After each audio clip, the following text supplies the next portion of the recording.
In the 1450s, Portugal was the most powerful nation on earth. And about 100 years later, in the 1500s, nobody cared about the Portuguese currency anymore. Spain had taken over. Right after Spain came the Dutch to dominate the world.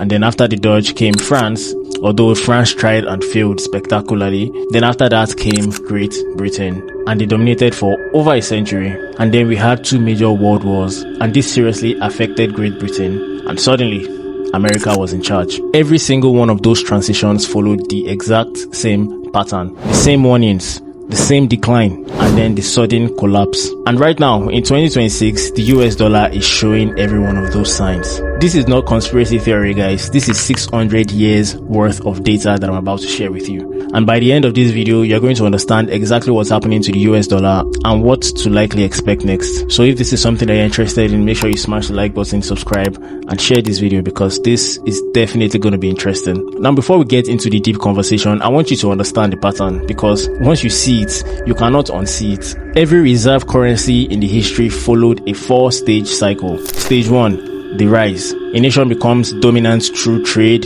military power, and financial innovation. Their currency automatically becomes the one that every country in the world wants to hold, the safe haven. Stage 2 is the peak. Now, at some point in their dominance, they control about 60 to 95% of the entire world currency reserve. This means nearly the whole world trusts that currency more than even their own currency. Just like how we have now people trusting the dollar over other currencies. Stage 3 is the overreach. This is literally the point after the peak. Start funding wars, printing money to fund things that they cannot afford. The currency begins to weaken. It happens slowly at first, but then eventually it becomes an issue. And then stage 4 is the replacement. Competitor has been quietly building, and when trust finally breaks for that currency, the transition happens. It usually happens within one generation. So right now we are looking at 6 different currencies, 6 different empires, but the exact same pattern for 600 years. Now let's start with Portugal. Portugal in the 1400s was a tiny country on the edge of Europe, but they had one thing that no one else did. They were not afraid of the ocean. Their sailors went further than anyone else ever did. They rounded Africa, found sea routes in India, and built the first truly global trade empire. At their peak in the 1490s, they controlled about 78% of the entire global trade. But this is exactly what ended them. Spain came around and they found something bigger.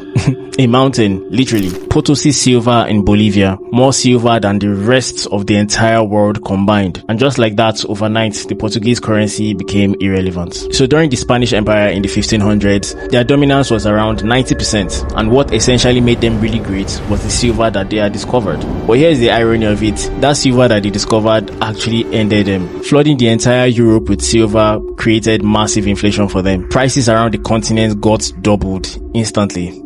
So Spain was getting rich and broke at the same time. And then, of course, as usual, they picked a fight that they couldn't finish. Then there was a 30 years war around Europe for dominance, and Spain bled badly because of that war. And then naturally, the country that had been building silently was the Dutch. So when the war was over, the Dutch already had a system and they naturally came on top. And that's just how they took over. So in the 1600s, when the Dutch had taken over, they didn't have silver mines, they didn't have all these luxury things, but they had a system which was way smarter. They created the world's first publicly traded company, the VOC. In 1609, they opened something called the Bank of Amsterdam, literally the world's first central bank. They invented the stock market, sovereign bonds, and fractional reserve banking. Modern finance was literally born in Amsterdam. Their currency, which is the guilder, peaked at 82% world dominance. But the Dutch had one fatal flaw. They were a small nation surrounded by large, jealous ones.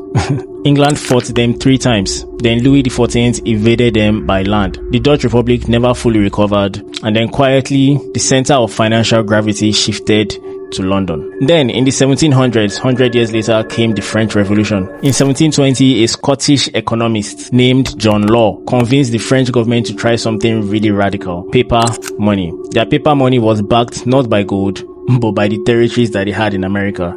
How insane is that? But you know the funny thing? It worked, but just for about a year. Then the Mississippi bubble collapsed. Savings wiped out, trust destroyed. France never fully recovered from it. And then the revolution came. To fund the republic, they printed some more paper money. Within 6 years, their currency had depleted really bad. And then there was Britain. Now, Britain hits quite different because the British pound at its peak was arguably the most dominant currency in all of human history.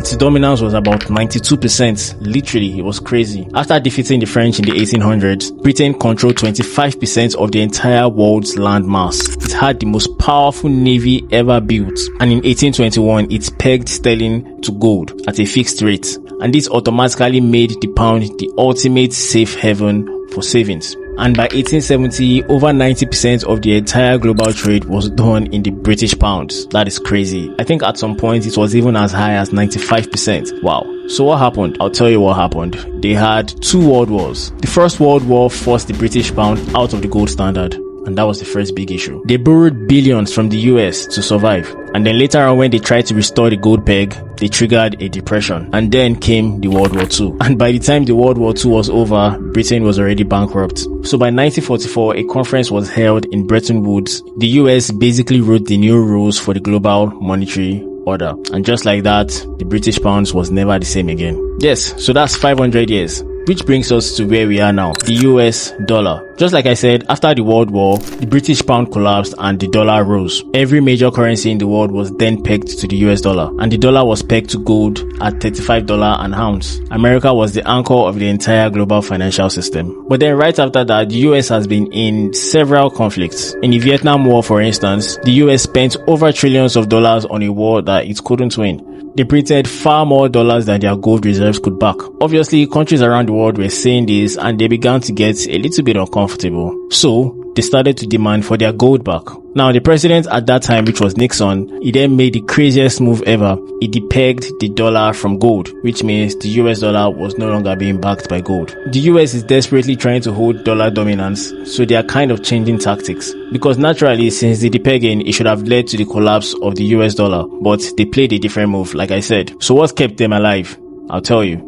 Crude oil. The US struck a deal with Saudi Arabia. They told them to price all their oils in dollars, and the US promises to keep them safe in terms of security. This was a smart move because suddenly the entire nations in the world needed energy.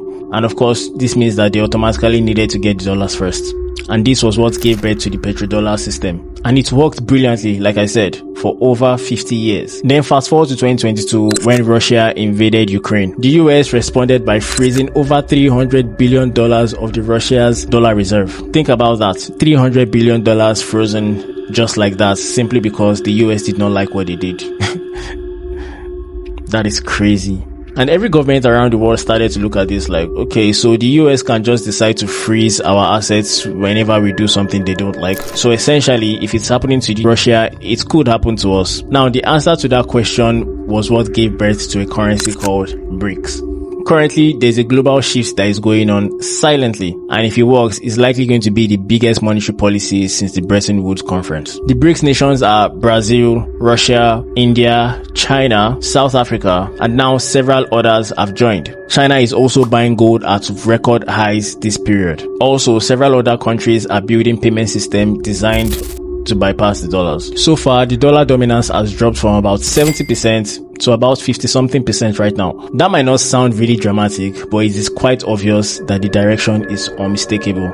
So here is where we actually are in 2026. The dollar is not necessarily collapsing. Let me be clear about that. It still commands over 57% of global reserves. That's more than the next 4 currencies combined together. The euro is second at 20%, and the Chinese yuan is still under 3%. So there's still a lot of gap. But here is what history teaches us. Reserve currency transitions don't really happen overnight. The British pound started declining in 1914. It didn't fully lose its status until 1950s. That's about 40 years later. So basically, these things move slowly and then they happen suddenly. The warning signs that predicted the previous transitions are currently happening right now. Dominant power overextended by wars, debt levels that can't be sustained, a rising competitor, in this case, which is China and the BRICS. They are quietly building parallel systems that can easily bypass the dollar. And then there was a single moment of weaponization that happened in 2022 with Russia, and that broke trust for other nations around the world. I think we are most certainly in stage 3 of the cycles, which is the overreach. The main question is, how long will this stage last, and what will stage 4 look like?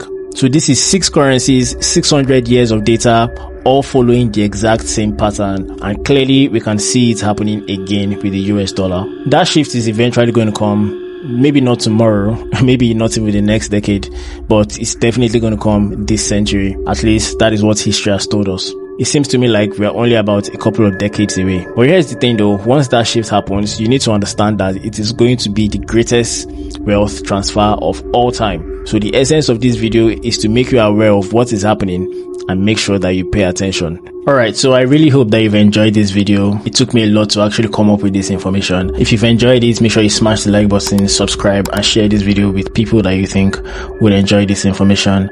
And of course, if you want to get into my private group, or if you want to take any of my trainings or sign up for my programs, you should send me a DM on Telegram. Link will be in the description below. I'll see you in the next video. Bye.